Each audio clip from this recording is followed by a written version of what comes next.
You're listening to This Week in America with Rick Bratton.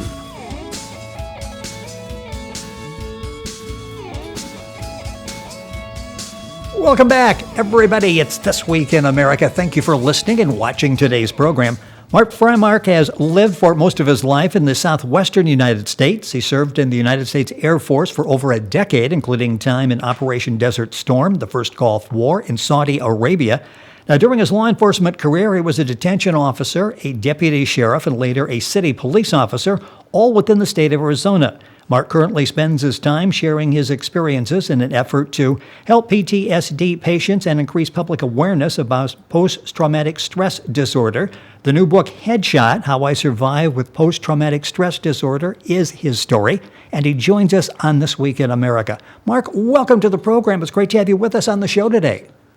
Thank you, Rick. An honor and a privilege to be here. It surely is.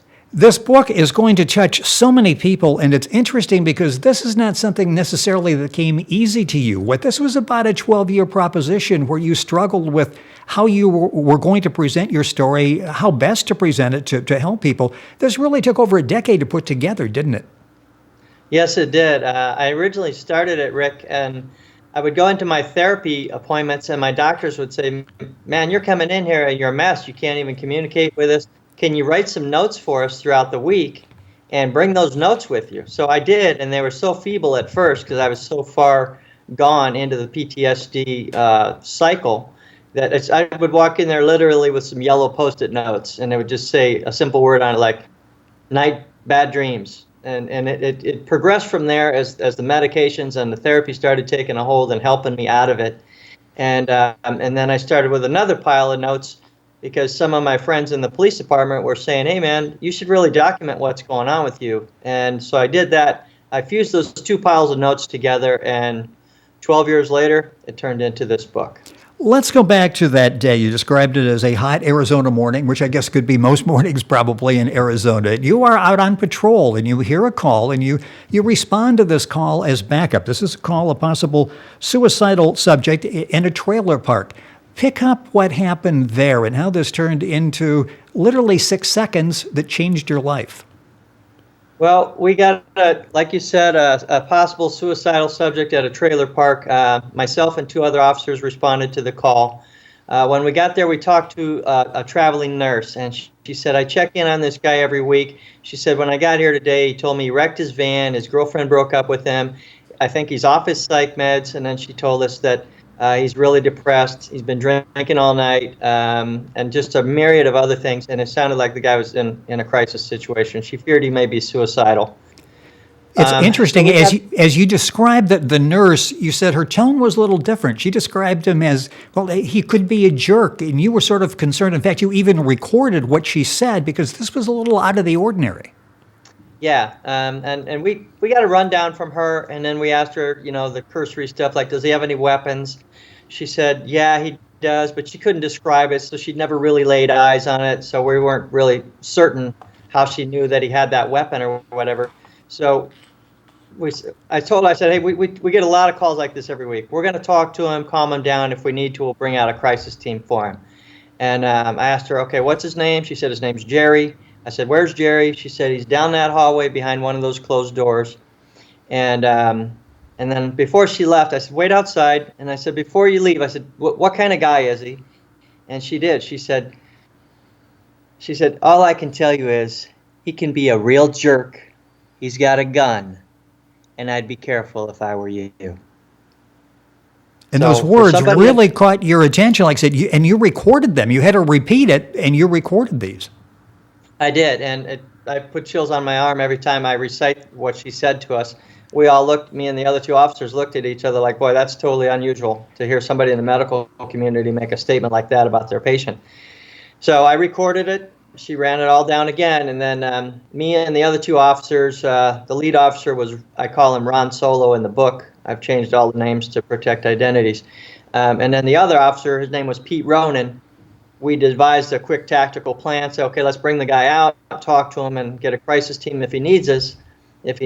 But it was a middle of the day, but it was a dark trailer. We had all the lights off, all the blinds pulled, and it looked like a cave. And So we walk into this hallway a few steps, and Ron Solo, the lead officer, was up front, and he had his taser out in case he ran out to attack us. It was so tight we couldn't move around.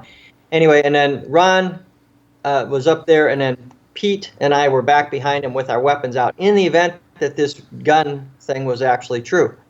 We wanted to be prepared for that. So we were all in position, and then we asked Ron, okay, Ron, go ahead and call out Jerry. So Ron yells down this hallway, this darkened hallway, and he yells out to Jerry, and he says, Jerry, this is Officer Solo from the police department. And from behind one of those doors, Rick, this Jerry guy screams back at us in a voice that sounded just like this. This is what he yells back at us. Screw you. Well, Ron turned back around and looked at us, and I mean, we all must have looked like we'd just seen a ghost, because it was a terrifying thing. It sounded like the devil himself was behind one of those doors yelling at us. And I just put my hand up. I said, okay, calm down. I said, he sounds really angry. Let's just keep him talking and get this guy calmed down. Call him out again, Ron. So Ron turned back around and called him out again. And this time he said, Jerry, said, this is Officer Solo from the police department. We just want to talk to you. And the guy, Jerry, responded to us again, and he said, come and get me, in that same voice.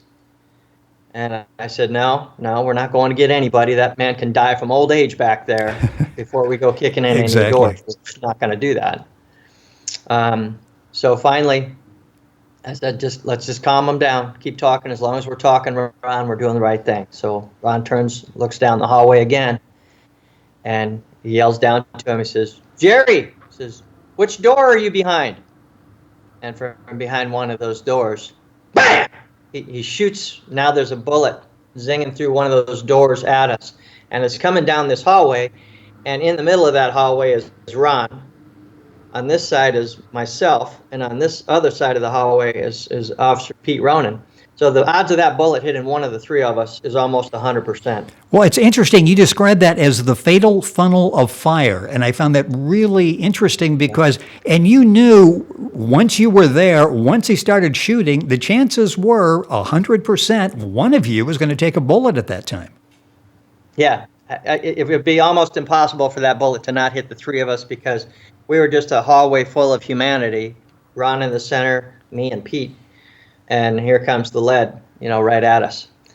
So we, after he shot, we back out of the hallway. I went to this side, and Pete and Ron jumped into the other side. Well, behind them was the exit, and they're screaming at me, "Come on, Mark, let's get out, we gotta go."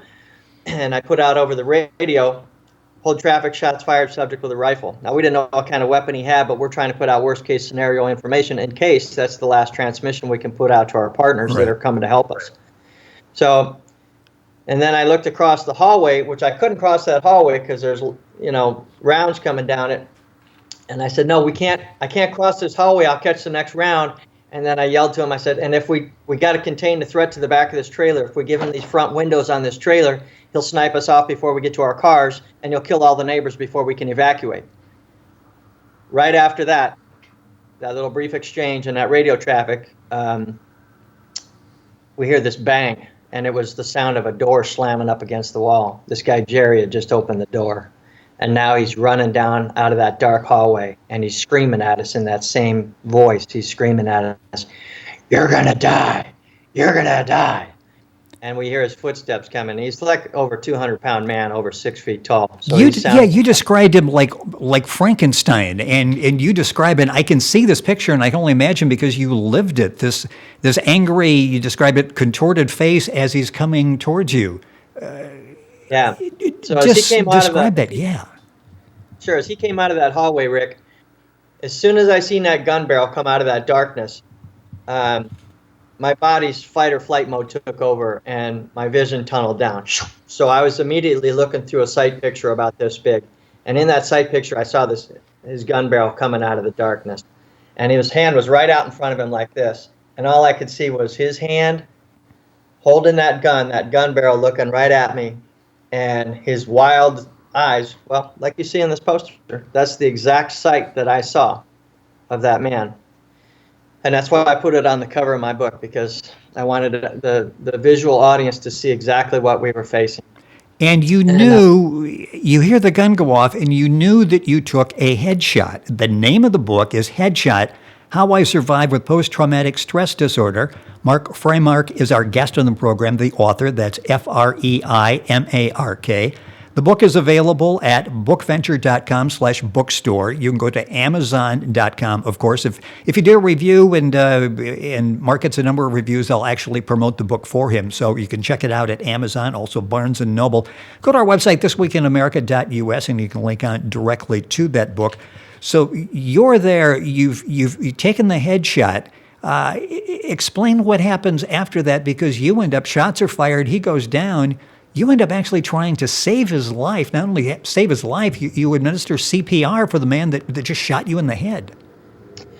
Right. As he came out of that hallway, Rick, I want to backtrack a moment. And that is, when I saw his eyes in that gun barrel, and he immediately saw me and turned that gun on me, and he screamed at me one last time. He said, "You're going to die." And I'm looking right down the barrel of that gun, and I'm trying to get my gun up on target, and everything goes into slow motion. And it seemed like my gun weighed 2 tons. And I saw his wild, contorted face, and it just looked so, it was incredible, undescribable. And I'm looking down the barrel of his gun, trying to get my gun up on target, and then all of a sudden, boom, he fires, and I get hit with something in my right eye. And my right eye slams shut, and in a millisecond right behind it, I get this huge fireball that erupts out and feels like my whole head is on fire.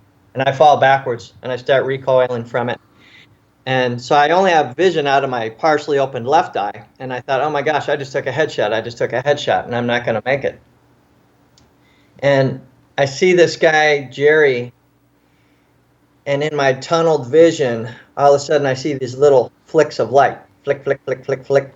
And I instantly realize, okay, at least my partners are shooting him. So I start pulling the trigger on my gun, and your hearing actually shuts down too when you're in a flight or flight situation. So instead of hearing the loud boom, boom, boom noises, I hear exactly a noise this loud. It goes.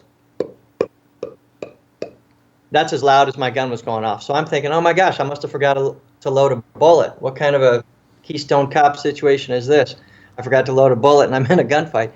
But I start falling down, and then I see Jerry start to fall simultaneously at the exact same time. And his face transformed, Rick, from that angry, contorted, wild look. And it changes, and it goes into this incredibly sad look. Yes. And without saying a word, he transmits a million words and a million thoughts to me in an instant. And just his expression, he tells me, oh my God, I just made the biggest mistake of my life, and I'm not going to survive, and I'm sorry. And so it went from the angriest person I've ever seen in my life to one of the saddest things I've ever seen in a second. And he starts falling, and we're falling together simultaneously like 2 dominoes. That's primarily because my 2 partners had started firing at him after he shot at me, and their gunfire combined actually put him down. But yeah, then we fell to the ground, and I get up, and they look at me and they said, "Oh my God!" Pete said to Ron, the other officer, he said, "Get Mark outside. He's been shot. He's been shot." And I said, "Yeah, I've been shot. I can't open my eye, and I'm thinking I got a bullet in my head." And I put out on the radio 998, which means I'm in a shooting, and 999 means I'm critically injured and I'm not going to survive. So I need emergency help. But they got me outside, and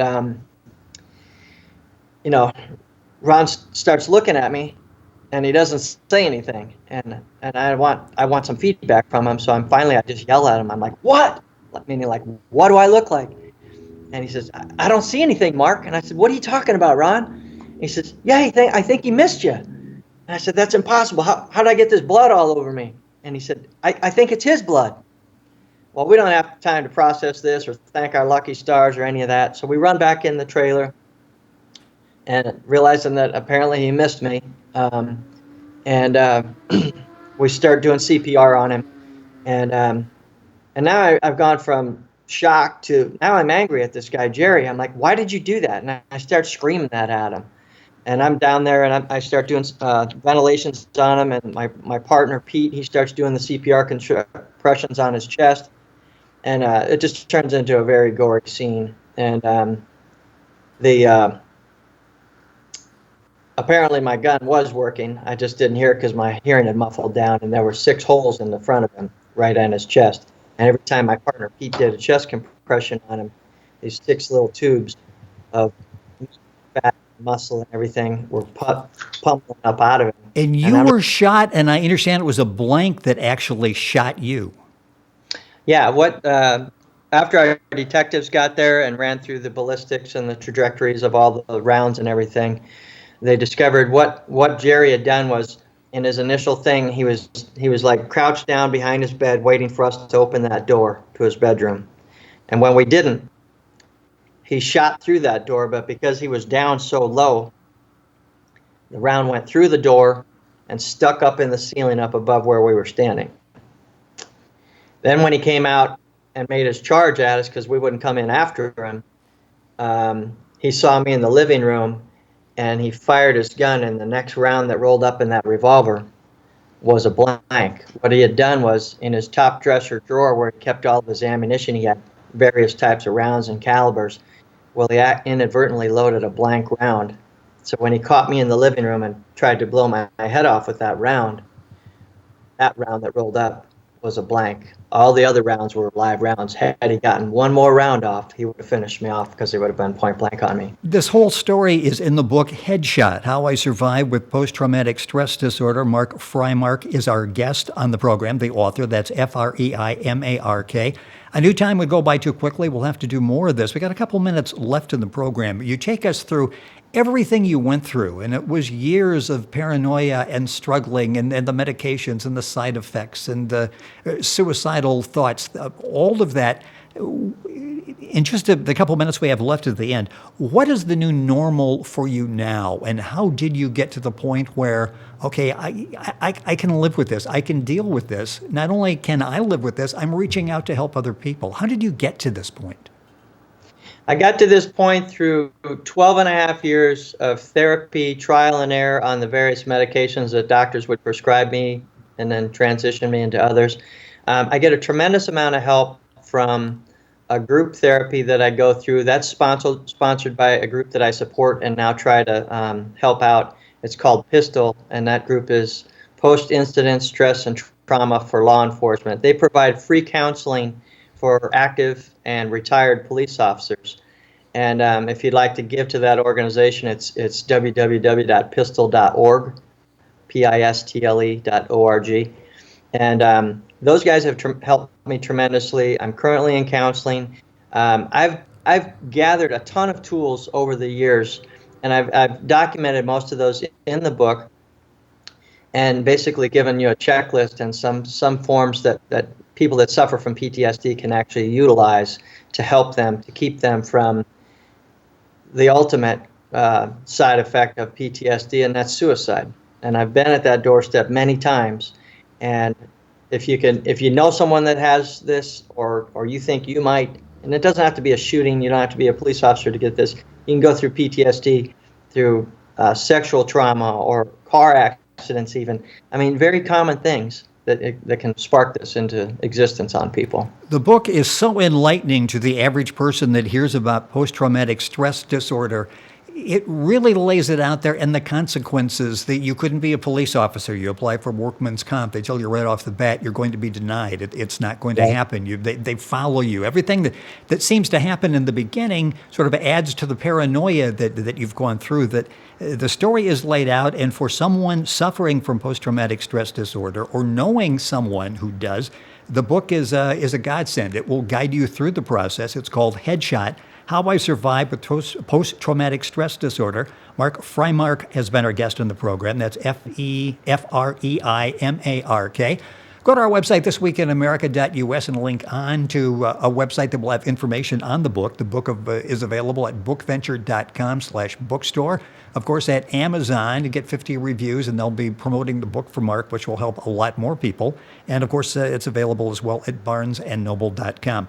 Mark, I hope we have the chance to do this again. Thank you so much for being with us on the program and sharing your story. It will be helpful to many, many other people. I certainly hope so. And they can also check out the website, which will launch in a couple of weeks. It's www.headshot.world, WORLD. And we will have that available on our website as well. The book again, Headshot, How I Survive with Post-Traumatic Stress Disorder. The author is Mark Freimark, our guest on This Week in America. Information, of course, at our website, thisweekinamerica.us. Back after these messages.